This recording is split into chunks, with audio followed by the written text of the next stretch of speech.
jungle. कुरपच्या शेतकऱ्याचा नादच खुळा. बिबट्याला रोखण्यासाठी बिअरच्या बाटल्यांचं अनोखं जुगाड. कुरप तालुका वायवा सध्या ग्रामीण भागात बिबट्याच्या वाढत्या वावरामुळे शेतकऱ्यामध्ये दहशतीचे वातावरण निर्माण झाले आहे. मात्र वायवा तालुक्यातील कुरप येथील एका जिद्दी शेतकऱ्याने या संकटावर मात करण्यासाठी चक्क लढवले आहे. शेतात बिबट्या येऊ नये म्हणून त्यांनी चक्क बिअरच्या रिकाम्या बाटल्या आणि नटबोल्टचा वापर करून एक ध्वनी यंत्र तयार केले आहे. त्याच्या या अनोख्या जुगाडाची सध्या संपूर्ण परिसरात जोरदार चर्चा सुरू आहे. कुरप येथील शेतकरी सुधीर चव्हाण यांची मळ्यामध्ये वस्ती आहे. गेल्या काही दिवसापासून या परिसरात बिबट्याचा वावर मोठ्या प्रमाणात वाढला आहे. रात्रीच्या वेळी बिबट्या थेट वस्तीवरील जनावरांच्या शेडपर्यंत येत असल्याने जनावरांच्या शिकारीची भीती निर्माण झाली होती. वन विभागाकडे दाद मागण्यासोबतच स्वतःच्या पातळीवर कायदे करणे गरजेचे होय असे तयार केले स्वदेशी अलार्म. बिबट्या किंवा इतर वन्यप्राणी आवाजाला घाबरतात हे ओळखून चव्हाण यांनी एका शक्कल लढवली. त्यांनी झाडाच्या फांद्यावर बिअरच्या रिकाम्या बाटल्या सुतळीने टांगल्या.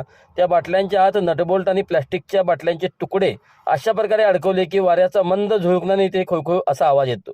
काचीवर धातू आदळल्याने निर्माण होणारा हा आवाज रात्रभर सुरू राहतो.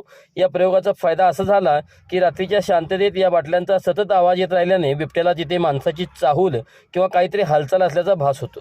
परिणामी बिबट्याने या शेडच्या परिसराकडे फिरकणे बंद केले आहे. अत्यंत कमी खर्चात आणि टाकाऊ वस्तूपासून बनलेले सुरक्षा यंत्र कुरपमधील शेतकऱ्यासाठी आकर्षणाचे केंद्र ठरले आहे. शासकीय मदतीची वाट न पाहता आपल्या बुद्धीचा वापर करून संकट कसं परतावून लावता येतं याचं उत्तम उदाहरण चव्हाण यांनी घालून दिलं आहे. माझं नाव सुधीर धोंडीराम चव्हाण आहे. मी कुरपचा रहिवासी असून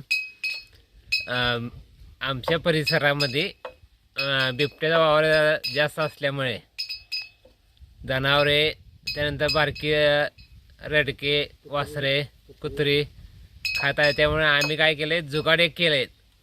ह्या जुगाडामध्ये एक बाटली घेतल्या. बाटलीला वर चरी बांधल्यामुळे एक नट लावला आहे त्याला आणि प्लॅस्टिकची एक बाटली बांधली आहे. त्यामुळे वारा आले की त्यामुळे खडखड आवाज आल्यामुळे बिबट्याला हे आवाजाच्या ह्याच्यामुळं बिबट्या पळून जातो आहे.